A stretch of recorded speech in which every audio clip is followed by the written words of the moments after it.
એમાં અમિત ખૂંટ આપઘાત મામલામાં FSL તરફથી સુસાઇડ નોટનો રિપોર્ટ મળી ગયો અને નામદાર કોર્ટ તરફ એને ફોરવર્ડ કરવામાં આવ્યો છે અને આમાં 3 આરોપી હજુ પકડવાના બાકી છે. અનિરુદ્ધસિંહ જાડેજા, રાજદીપસિંહ જાડેજા અને રહીમ અબ્દુલ બલોચ.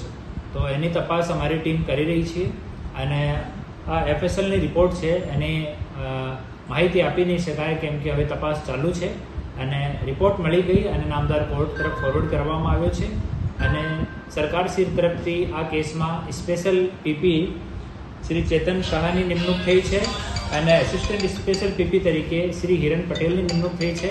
બંને સાથે અમારી વાત થઈ ગઈ અને બંનેને કેસ સંબંધિત વિગતો આપવામાં આવી છે.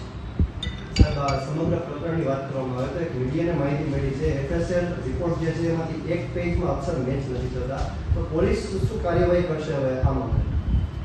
આમાં FSLની રિપોર્ટ બાબતમાં કોઈ માહિતી આપવામાં નહીં આવશે હવે કેમ કે તમામ ઇન્વેસ્ટિગેશન હવે ચાલુ છે એન્ડ ડ્યુરિંગ ઇન્વેસ્ટિગેશનની જો પણ વાતો હોય એ શેર નહીં કરી શકાય.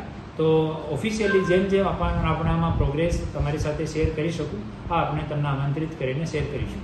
કેટલી ટીમો અત્યારે કામે લાગી છે? 3 આરોપી હજુ પણ ફરાર છે. કેટલા સમયમાં અમારી તાલુકાની અને LCBની ટીમ આમ પર કામ કરી રહી છે.